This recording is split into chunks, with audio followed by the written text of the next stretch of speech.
poblasyon na. Poblasyon na ang lagpas nito, poblasyon na Santander.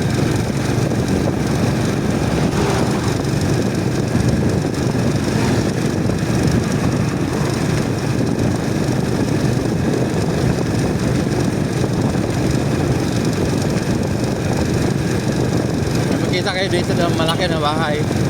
Yung mga parang palasyo na bahay. Ayan na, malapit na. Ayan na. Isa lang nakatira niya, isa mag-asawa lang nakatira niya. Pero ang laki ng bahay. Ayan. Palasyo.